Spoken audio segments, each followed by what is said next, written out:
The cold morning appeared like any other in the small, occupied town. Snow blanketed the rooftops in silence, and thin ribbons of smoke curled upward from chimneys into the gray winter sky. Inside the schoolhouse, children sat at wooden desks, their boots still wet from the walk, their small hands raw and reddened from the bitter cold. The air hung thick with the smell of chalk dust and damp wool coats. Everything appeared ordinary. But nothing had been ordinary for a very long time. Outside, a black car rolled to a stop near the school gate. Two German officers emerged, their boots striking the frozen ground with sharp, deliberate force.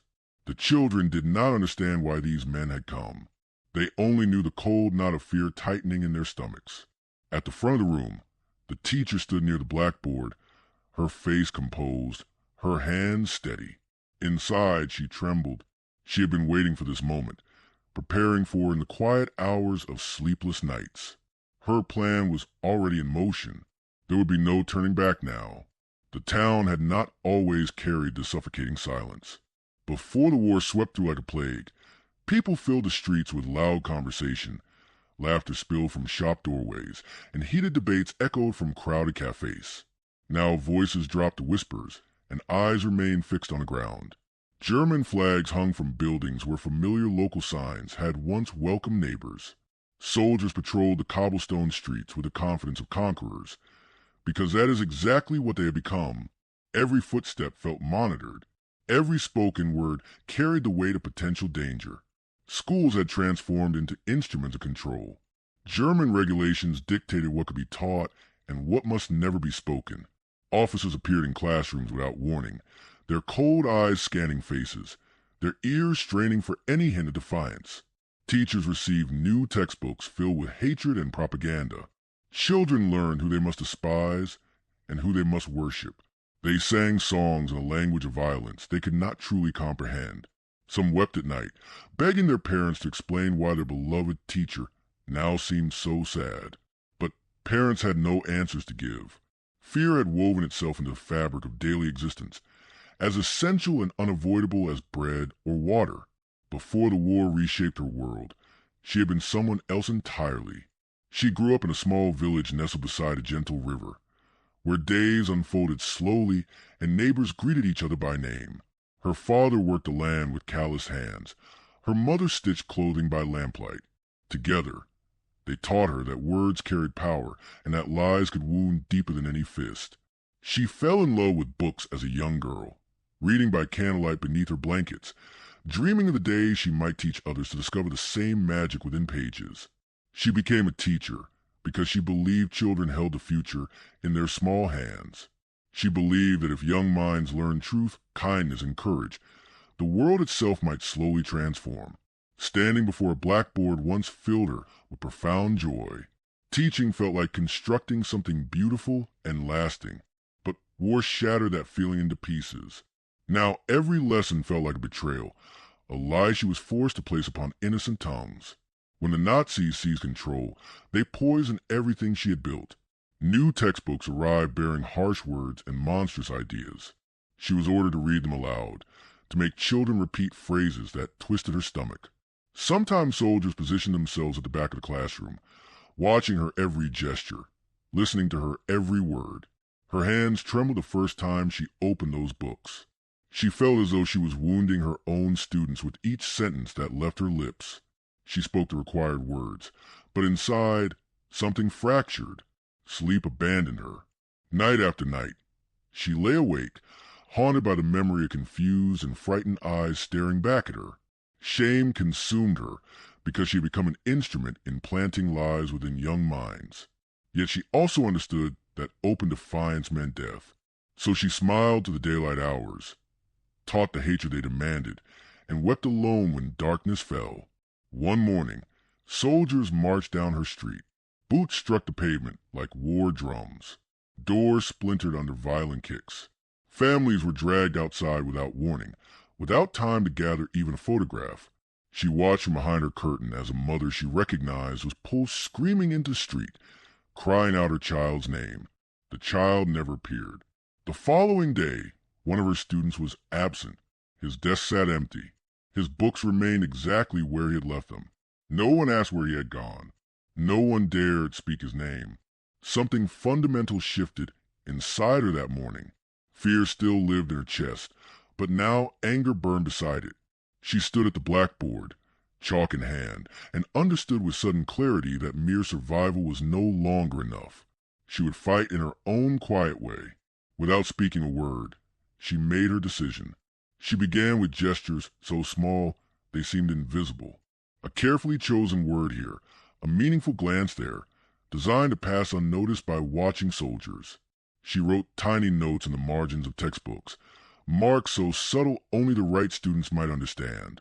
A raised eyebrow, a deliberate pause while reading, a familiar story told with slight but significant alterations, all became instruments of quiet rebellion. Each act carried tremendous risk, yet remained small enough to escape suspicion. She tested boundaries constantly, observing who noticed and who remained oblivious. The classroom transformed into a secret world where truth could survive, hidden beneath the surface of forced lessons and imposed lies. One afternoon, a parent pressed a folded note into her palm as she collected papers. Her heart pounded as she read the words. A request for a clandestine meeting, instructions deliberately vague but unmistakably urgent. That evening, beneath the cover of fading light, she met a shadowy figure in a narrow alley. Whispered words and subtle hand gestures passed between them like sacred code. The danger was immense, yet the purpose burned clear: to protect the children, to fight the lies, to join the resistance in a way that only she could. She studied the soldiers who entered her classroom with new eyes, noting how they moved, what captured their attention, what they carelessly overlooked. Their confidence bordered on arrogance, and arrogance bred carelessness. She realized that the very institution they used to control young minds could become an instrument to entrap them instead. Every lesson, every predictable routine, became a thread in her expanding design. The soldiers viewed the school as a factory of obedience, but she recognized it as a fortress of resistance. She crafted false reports about her students, using precisely the language soldiers wanted to hear. The children were described as loyal, obedient, learning excellently. But within those reports, she buried small signals only resistance members could decipher. Certain words indicated meeting locations. Certain numbers revealed dates. In class, she assigned tasks that appeared harmless but served hidden purposes. Students copied sentences, never noticing that some letters bore faint chalk marks. Those marked letters formed secret messages. The children believed it was merely a game. They never suspected they were helping transport secrets right under enemy noses. Her careful work began yielding results. The Nazi officers trusted her completely. They read her reports with satisfied nods, accepted her explanations without question, and never suspected that her displayed obedience was nothing more than an elaborate mask. They came to depend upon her evaluations, copying her observations into their own files without scrutiny. Their confidence blinded them to what lay beneath the surface. And so, without realizing it, they walked directly into her trap. The more the Nazis trusted her, the more powerful her position became. They began seeking her advice about families, about students, about which parents might prove useful to their cause. She answered with calm, carefully constructed lies, guiding them away from actual resistance members and toward false targets. Simultaneously, her hidden messages enabled the resistance to act with precision. Raids were avoided because warnings arrived in time. Meetings relocated before soldiers could surround them. Precious supplies were saved from capture. Each success deepened the Nazis' dependence upon her. It started quietly at first. A student vanished, then a parent. Rumors spread through town like fire, whispers of arrests and interrogations. Her stomach twisted with guilt. She had never intended for anyone to suffer harm, yet every act of resistance demanded its price. She sat alone in her classroom, staring at empty desks, thinking of the children who had unknowingly carried her messages. Her heart ached beneath the crushing weight of responsibility. And still, despite the fear and guilt pressing down upon her shoulders, she knew she could not stop. The Gestapo grew suspicious. One gray morning, an officer lingered in her classroom longer than usual, asking detailed questions about her lessons, her students, the parents she had mentioned in reports. Each answer required absolute precision. Her hands trembled slightly as she handed over papers they demanded. Her mind raced frantically, cataloging all the hidden codes, all the false trails she had woven. For the first time, genuine terror threatened to break her resolve. But then she drew a steady breath and remembered why she had started this journey. She held her ground, answering each query with calculated calm. Disaster struck without warning. A child lingered too long near the street corner. A Nazi officer noticed and followed him, piecing together fragments of what he witnessed. That evening, soldiers stormed the classroom. Desks were overturned. Papers scattered across the floor. Hidden notes were discovered one by one. She watched helplessly as soldiers moved with methodical precision, searching for proof of her deception. The classroom door burst open and soldiers poured inside.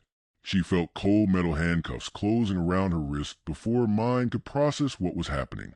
Her students froze, eyes wide and uncomprehending, unable to understand why their teacher was being dragged away. She tried to speak, to offer some words of reassurance, but the Gestapo officer silenced her with a violent gesture.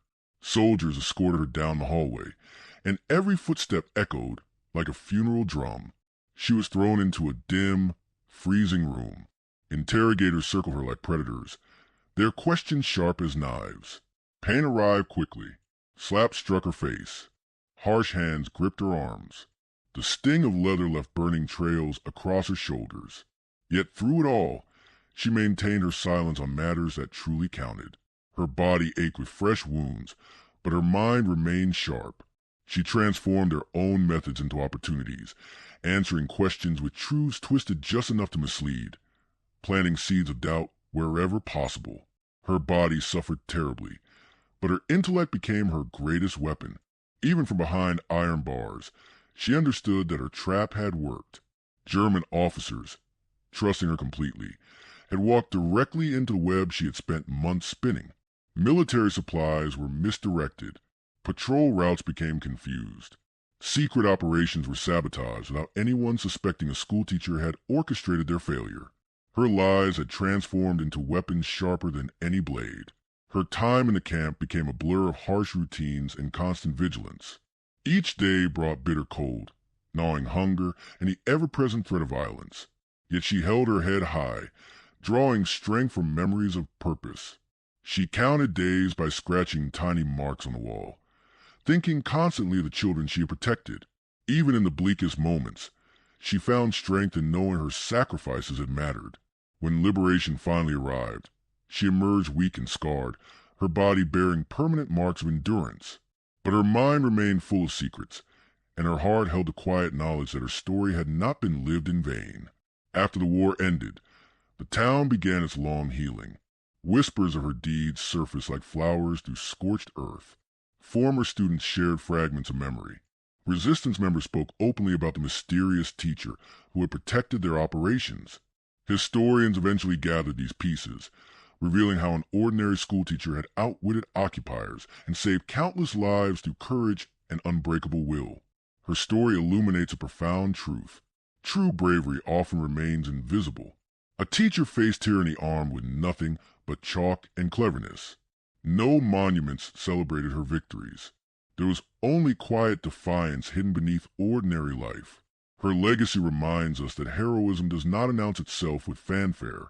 Even ordinary people can fight extraordinary evil with wit and heart. She proved that the smallest classroom could contain the largest courage, and that a single determined soul could illuminate the darkest night.